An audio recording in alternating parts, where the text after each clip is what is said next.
PowerPoint presentation. It's about 15 minutes long, and so what I'm not going to do is go through the PowerPoint presentation slide by slide. You guys all can read, and so we're going to kind of go through as fast as we can because we want to hear your questions, and I know you want to give us your questions, so we really want to focus on that. How many here have not seen the bright yellow, large Ethan Conrad signs around town? Anybody here not seen those? One person, I'll come visit with you then later. So what he has done is he has acquired empty office buildings and retail stores that have been vacant and abandoned basically by the proprietors, and he's purchased those and refilled those with tenants that plan to stay and be successful.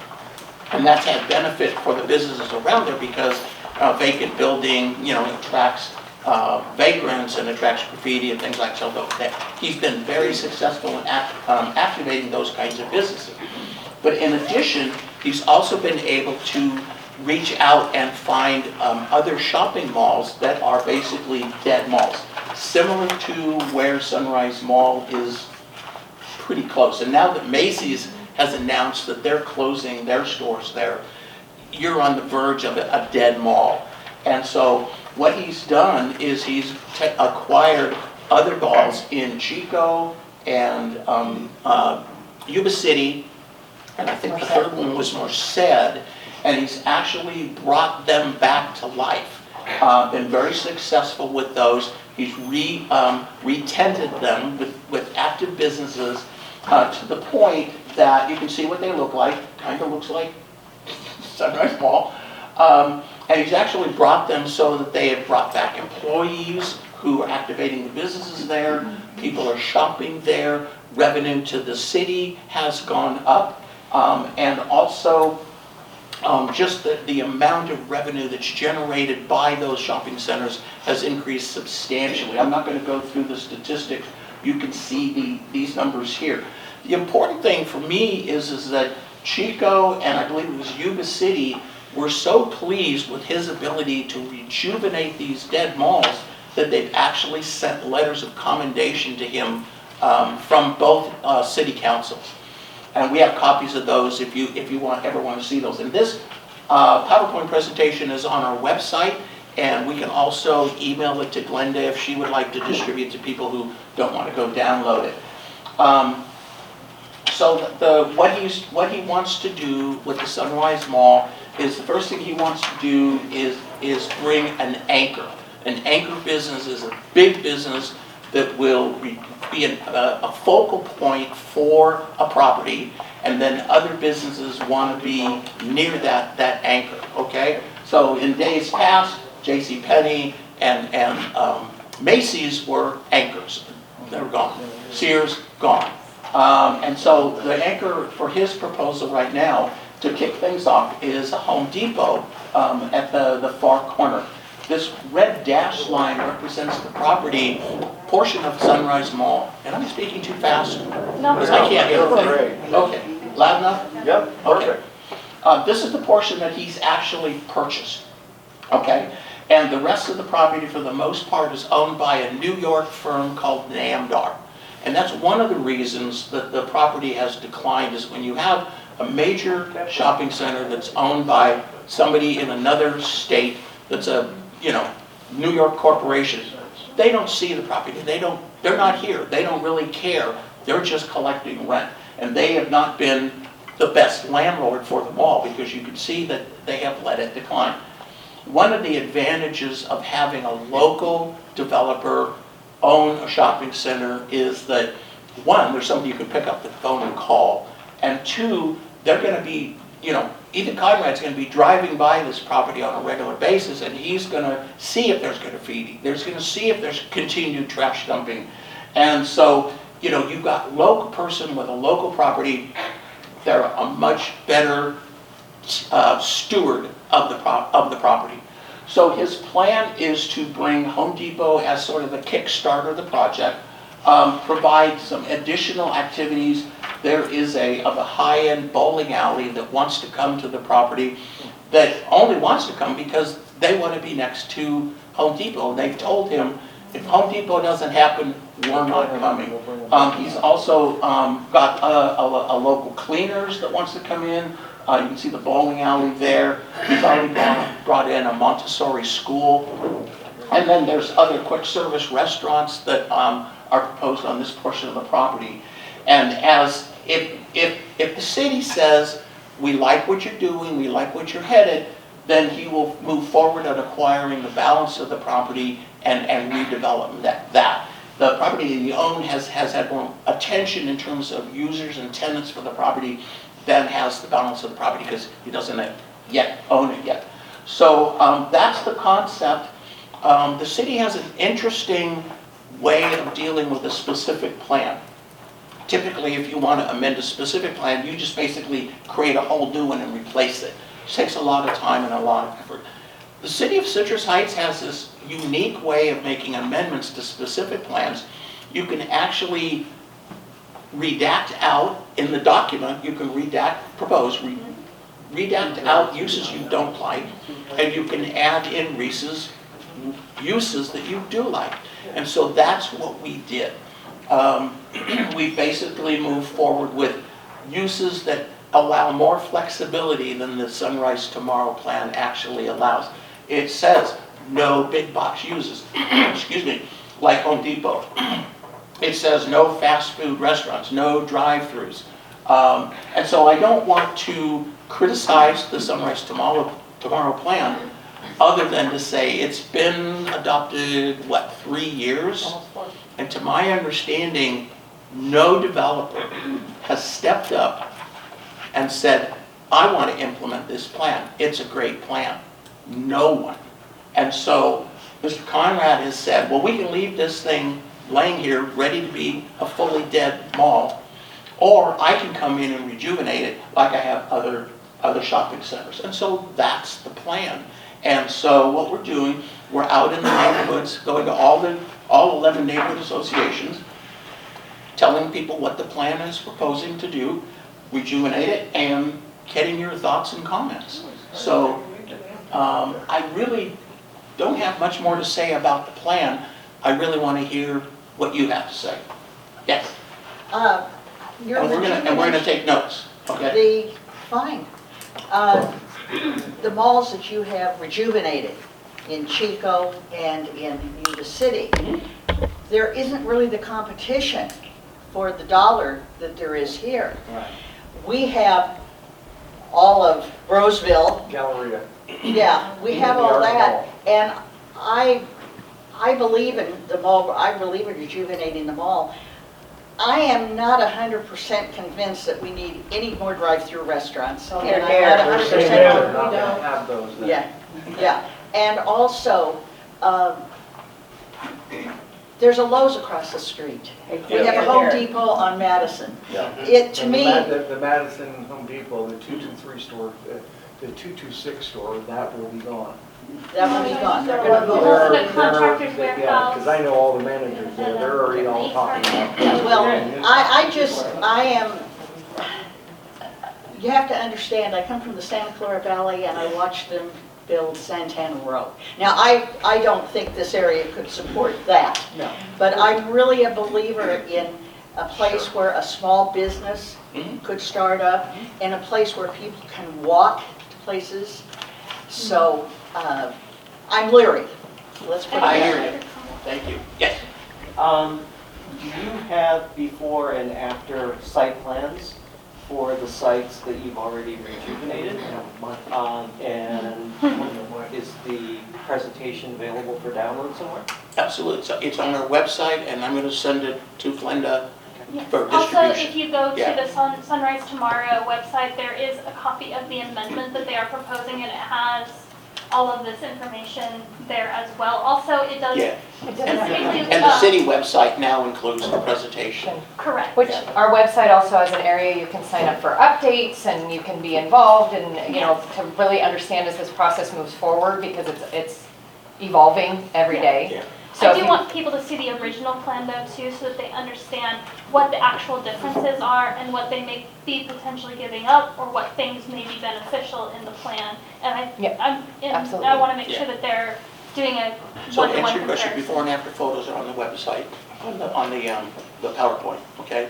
And to go to your point, what we're basically doing is coming to the city council and saying, what do you think? And if they say, go away, they could say that. They might say, we think this is a good start, why don't you proceed? So there's a whole planning process that would have to happen. There'd be a whole full site plan, color landscaping plans, traffic studies, environmental impact reports, air quality studies, all that kind of stuff that that actually did happen because the Sunrise Tomorrow plan we would be doing. And way in the back, you had your hand up. I only have And you're 21 next, sir. questions. I only have Keep it short. 21 questions. Just Okay. one. Perfect. The first one is actually two-part. My understanding is that you don't own, there's 94 total acres, Correct. and your property is in escrow, it's not owned. 25 acres is owned. Phase one. This portion here in red, Mr. Conrad has acquired that, and he has an option on almost all the balance. So my next question, yes. one more question, Yeah. and then I'll sit down and let others. It seems to me, hearing you and reading your website, that the Home Depot is a big part of this, the anchor store. Mhm. I went on, there's a really neat thing called Google Earth, and I went to all the cities where I know, where I've lived, and I looked at the Home Depot, and I could be wrong, I don't find a single Home Depot where there is a Lowe's, a Contractor's Warehouse, and an Ace Hardware, all within walking Harbor distance Freight. of a Yeah. Home Depot. There isn't, of course, in Rockland, there's a Home Depot, a Winco, and a Lowe's. Yeah, and Harbor Freight. That's a totally different demographic, a lot more people. So can you help us understand how you know that Home Depot would be interested in that location? There's a weird economic dynamic that goes on. Walmart tends to want to be near Target. Lowe's wants to be near Home Depot. Trying to think of, there's one other example. Starbucks wants to be near local coffee shops. Okay, be in the same room as Pepsi. Okay, no, that is not true. So around, especially around California, you do see, it's a weird thing where major competitors want to be near each other. It's because there's a gravity that happens, okay? So what Mr. Conrad has told us is that Home Depot has for 10 years been wanting to be at this location. So they're not afraid of Lowe's, and I suspect Lowe's is not afraid of Home Depot coming in. There might be some stealing of customers back and forth, but there's that gravity there. They've done the market analysis to show that the demand is there. that people- Yeah. I'm not worried about either one of them. I'm Okay, worried hold on a about second. This gentleman's next, and Gigi, you're on deck.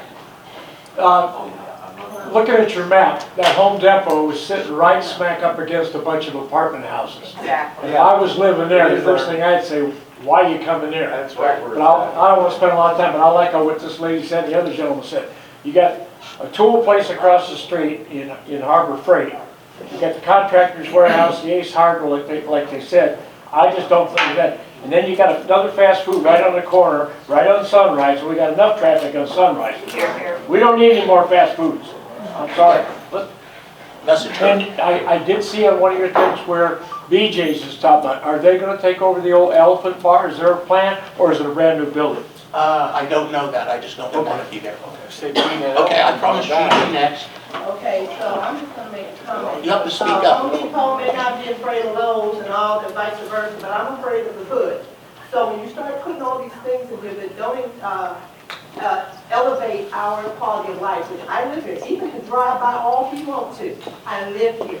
So I would like for something that kids like this little man, he can go and do things and enjoy being out in the streets. He can have fun, he can have community center, he can have things other than things. I understand Ethan has to make money, but there are ways that you should be willing to negotiate. It's even willing to negotiate, because when I'm hearing it's like an all or nothing, and if Citrus Heights says yes to that, then maybe we'll get something over here, and we don't even know what that is. I'm not gonna open a dead door. So just a reminder that this is a concept, and the city council would have to decide where things go, how many fast foods, how many drive-throughs, how many sit-down restaurants, what other shops, stores would end up being here. So this is, remember when I said this is for the city council at some time in the future to say, yeah, move forward, submit a plan, let's work out all the details, let's figure out where the land use is going, and what is missing. Negotiate. Is he willing to sit down and find out what you can put to make that a city center and not just a bunch of fast food and drive-throughs? I hear you. Are you willing or yes or no? So this, That's a no. I don't think Got you. she's asking is he willing to negotiate, and the answer is yes. yes, of Yes. course. I mean, what I think the entirety of the plan, if you step back kind of to a 30,000-foot level, and the point that Brian made earlier, is the current Sunrise Tomorrow plan adopted 3, 4, 5 years ago needs some flexibility. For example, there's an area for office space. Not that much. No, in the original Sunrise Tomorrow plan that is No, current. I was in for it. No, but, and the issue is that office space in our post-COVID world, we live and work very differently now, and that office space is not really economically viable or They're all needed. empty. So what all we're doing at this point is Ethan is Sorry, the I'd like only. to get some more comments from the community. Go ahead, sir. You have your hand up for a long time, and then I'll go ahead and If let we you get one talk. question at a time, that'd be great. One thing I liked about the original plan is it was housing and it looked like it was environmental. Yes. Yes. Well, that's not Yeah. on that, that's not on that one. There was more trees and more things like walking paths. Right, yeah, the Sacramento, or the Sunrise Tomorrow plan has housing, it has stacked housing, it has agriculture, it has open space, Do you have that? lots of, Yeah, I think a lot of that Fun open space was things. supposed to be actually like where that Home Depot is right now. it's not locked in. Okay, That's where Home Depot would Yeah. like to go, it's the city council's decision. okay. That's what I- Yeah, absolutely. I mean, it's good to know that there's flexibility, and I think that's important for the community to know Yes. that. And I think it's good to call out that, hey, the original plan, there was a lot of beautiful green spaces, something that we need more of and we should be proud of here in Citrus Heights. I don't see that here in this plan. That's not represented. It's like, nobody wants an empty parking lot. Right. We also just don't want a parking lot, right? We want a vibrant green space. And the council wants that too, and so they're gonna negotiate that into whatever plan ultimately gets approved. Awesome. Okay. Sorry, you've had your hand up for a long time. Go ahead. Did I skip you? Yes. I'm sorry. That's okay, I've been married 40 years. That'll do it. I came tonight because I'd like you to take a message to Mr. Conrad. I'm not being belligerent. I think that you see tonight, there's a great deal of dissatisfaction in the community with your plan. And I think that the city council is hearing our dissatisfaction. It's not that I'm unwilling to cooperate with the developer, but the expectation that you created on that drawing is not something that I will accept, and I will go to the city council and do my best to make sure it's not adopted. We need something similar to what was done in Colorado in our community, not another large parking lot, another large big box store collection.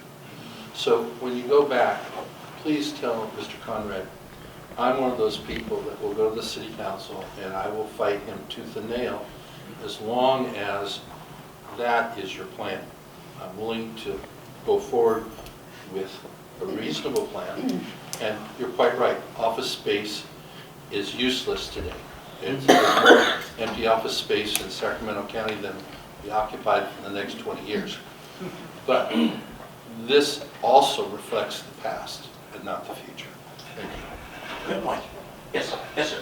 Okay, this redevelopment of Sunrise Mall has been something in our community for 20, 30 years.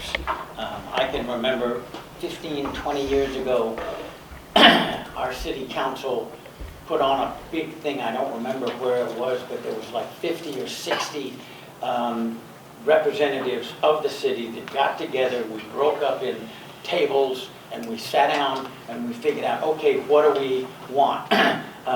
First off, I'd like to say that the biggest problem with Sunrise Mall is the multiple owners, you know, and the fact that this New York guy is back there and could care less as long as he's getting, getting the money.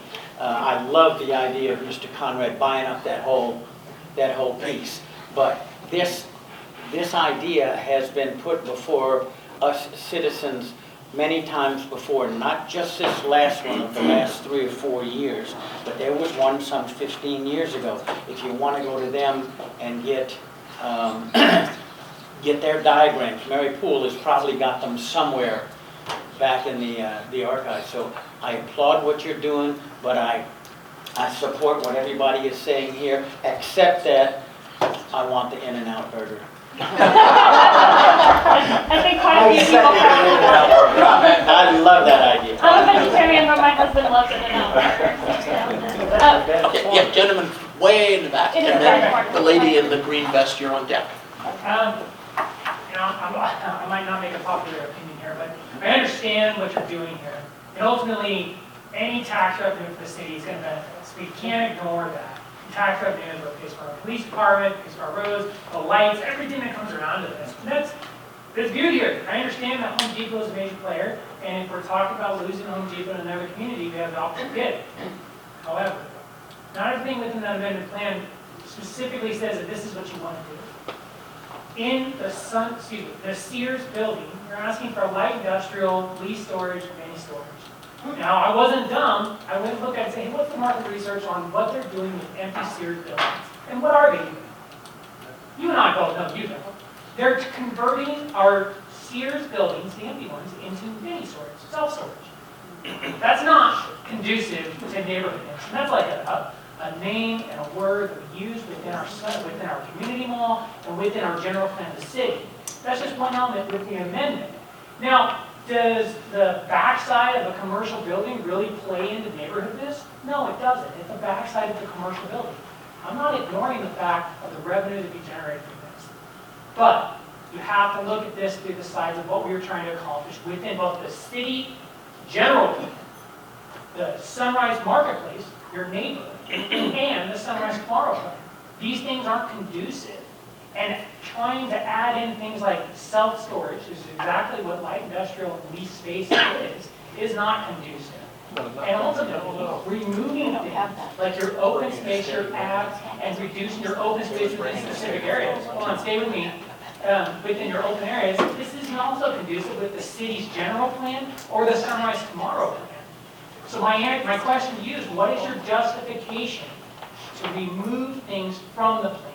When I look at it and say, these are your elements to work from, how do we incorporate this? We don't want to remove it. If we want to do this, this is how we meet the intent of it. And I understand if you're looking at removing the gross lease area, which is how you're going to achieve some of these things, well, I'm not naive to know that I may need that tax revenue to make sure my fire department, my police department are still there. But I also don't need to add to a problem. So my question, why are these amendments, these additions or removals beneficial to your plan? I think that the benefit of the amendment is you don't continue to have 3, 5, 10 years of a dead mall attracting dumping, attracting fires, attracting homeless, with nothing happen. This is, Sunrise Mall is the economic generator for Citrus Heights. It's a huge bank, so to speak, and there it sits, almost vacant. And to be honest, the Sacramento Tomorrow plan was done. Citrus Heights. I'm sorry, I'm from Sacramento, so the word just automatically comes out. The Sunrise Mall plan, Tomorrow plan was done, and there's been no interest by anybody other than Ethan Conrad to do the thing. So I had a conversation. It's going to sit dead. You can't hear me? Should we be desperate and take whatever, or should we negotiate for what we want as a community and maybe get Ethan to compromise? You and the city council will negotiate something that's acceptable to the decision makers, which is you and the city council, okay? So my point is, there is a large developer in Sacramento, the premier new urban developer. Ground floor retail, 5 stories of housing. Go up and down 16th Street, okay? Go up and down 15th Street, go down Broadway.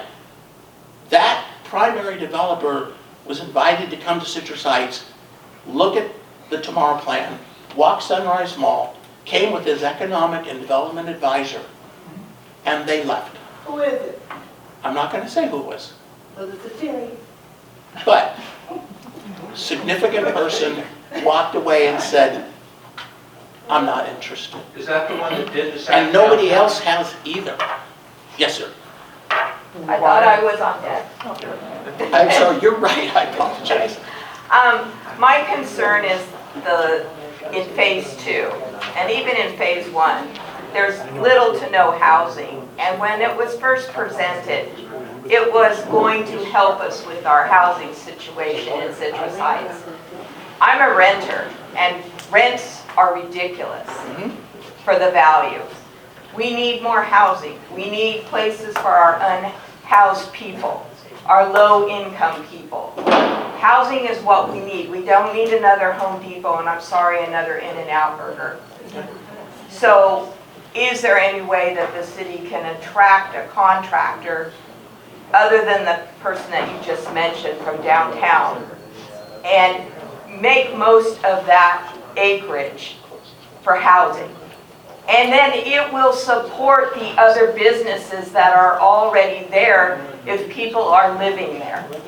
Interesting point, because at one of the other neighborhood associations that we listened to, I think it was last week, what we heard was no more apartments. This is just surrounded by apartments, so don't do more apartments there, which was kind of interesting juxtaposition from what you're hearing from you. So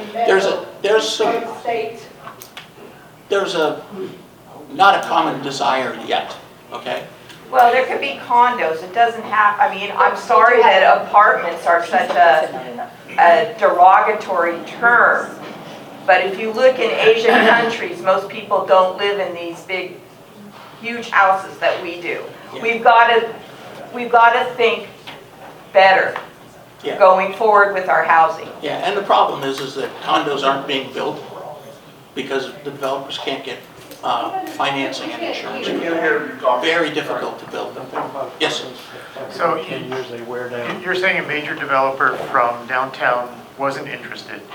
The mall's been sitting, going downhill since the Sunrise Tomorrow plan.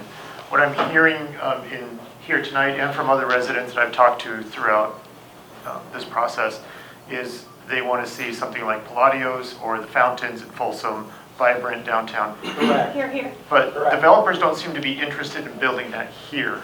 Why is that? And do the demographics of Citrus Heights match the demographics of Folsom and Roseville?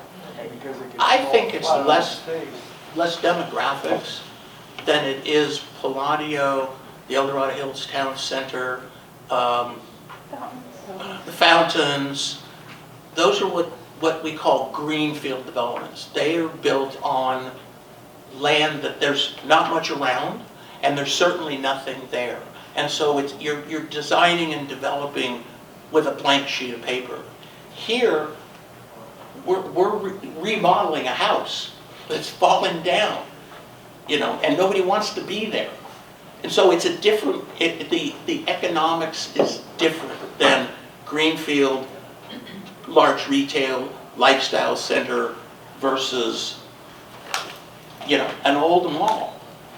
I was involved in the Delta Shores project. I was project manager for Delta Shores for 5 years. I was involved in the El Dorado Hills Town Center. Local developers, greenfield. You don't have that. You don't have a local owner. You got a New York high-rise owner, and you've got an old house. And it's a lot harder to remodel an old house into a mansion than it is a bare lot. That's my personal take.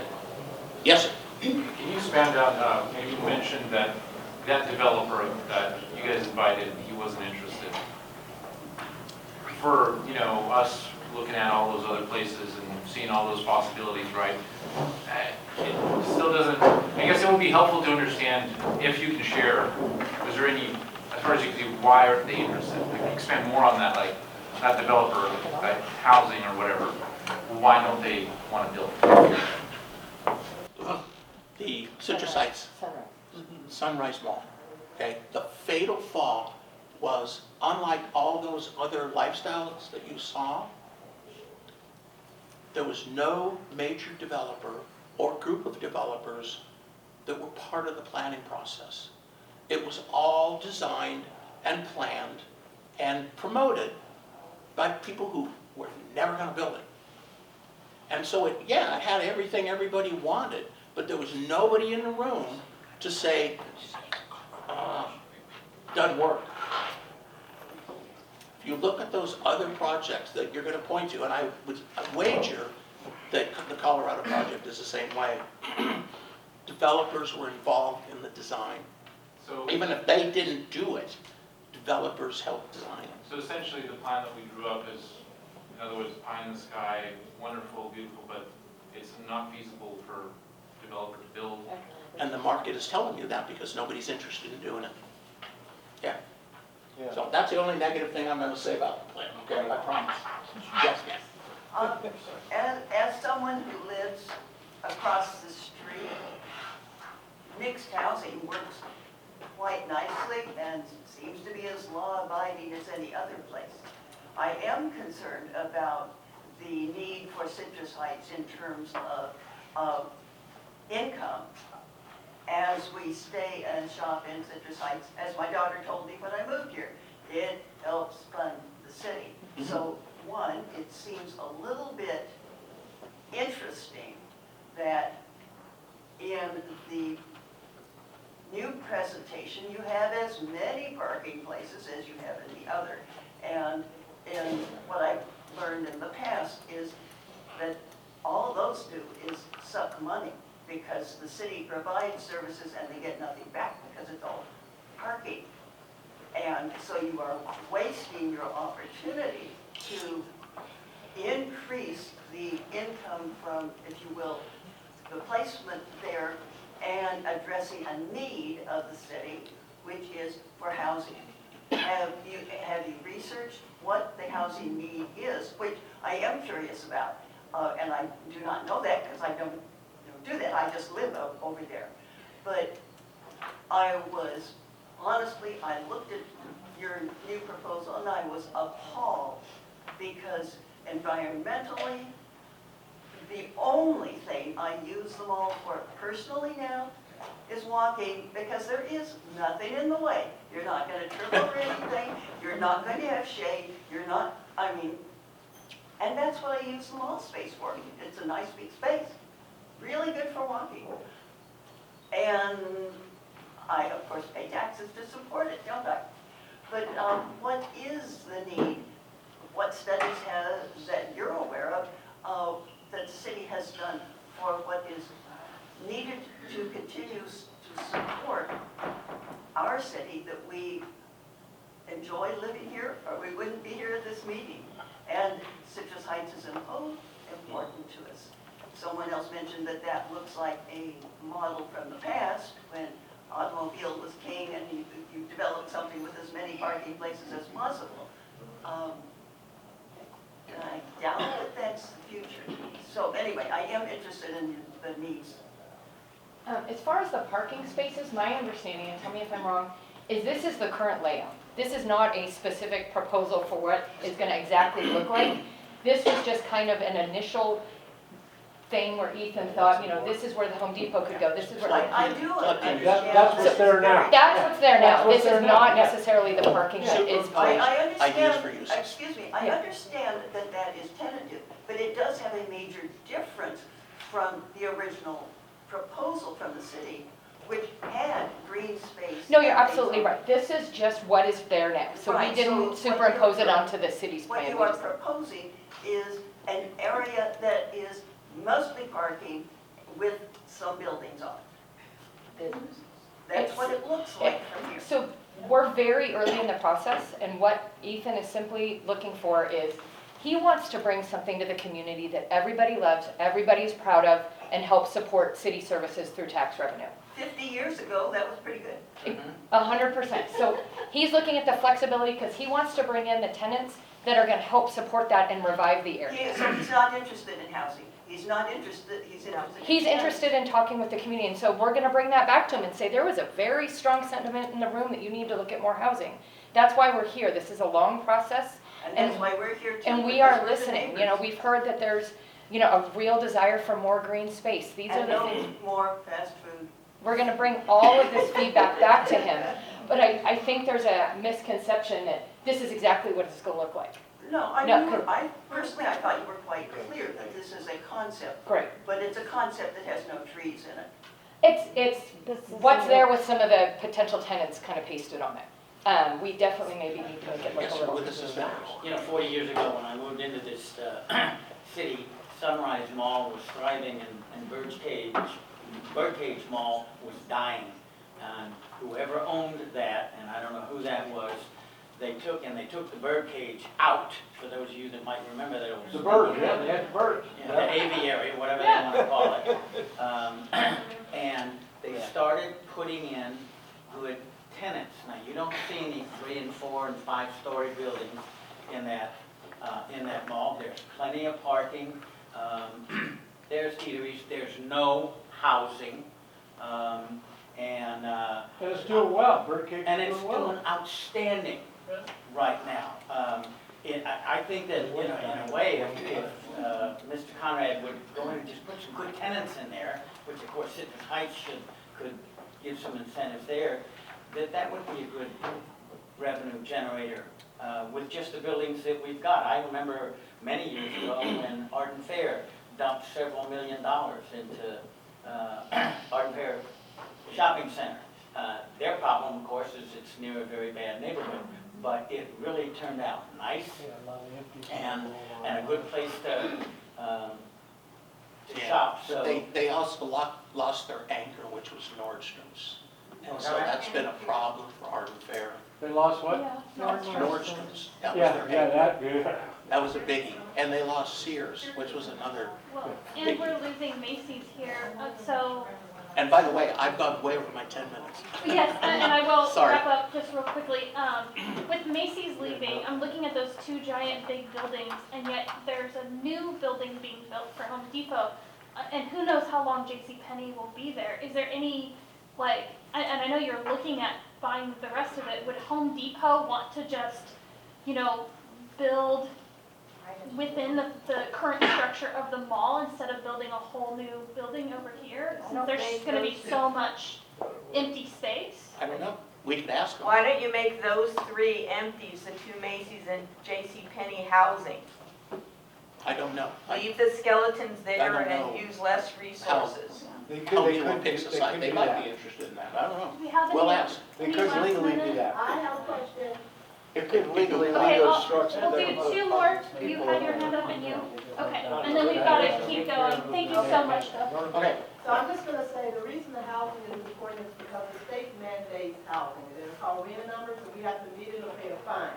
Most people don't pay attention to that. We have a lot of institutional knowledge in this room, a lot of people who've been here a long time, a lot of older people, but we need to attract younger people. So I would encourage them to develop things that will bring those younger families here, because they're gonna be spending the money. So we can encourage people to get here, we would be okay, but I don't think that it's with storage space and Home Depot. All the young people I know, they're not worried about storage space nor Home Depot. Thank you, thank you. So- I'm going to go ahead and let you Just talk. another note that on our website, you can leave questions and you can leave suggested tenants. Okay. And thank you very much for inviting us tonight and your good questions. Oh, sorry, there's one more person and then we'll Yes, wrap sir. up. Directly at you guys, but it's just something I know somebody was talking about. Hey, I'm sorry, can we respect the speaker? I can't hear. Can we respect the person asking the question, please? Thank you. The New York owner of the large part of the property, I would think would have an obligation to maintain it, much as a landlord on any business.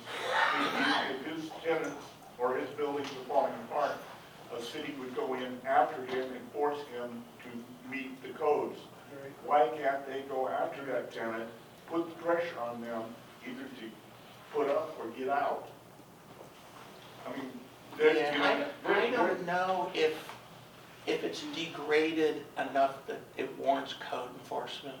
In my opinion, it's bad landlordship, it's bad management, it's not using your investment, but I don't think it's a code enforcement thing. If there was graffiti all over it, if the buildings were occupied by unhoused, if there was fires being set outside, yeah, maybe they could come and do that, but I don't Let's see get it. on that then.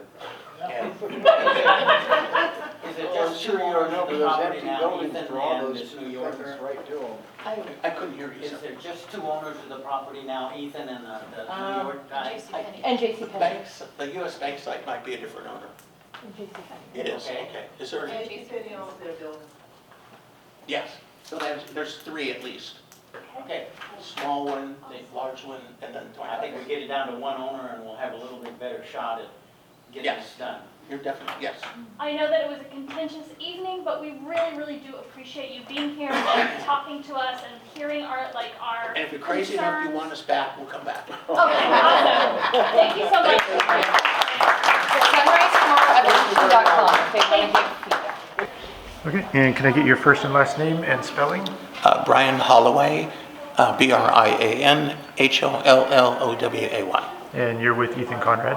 No, I'm actually a consultant, Holloway Land Company, and we're consulting to Ethan Conrad Properties. Okay.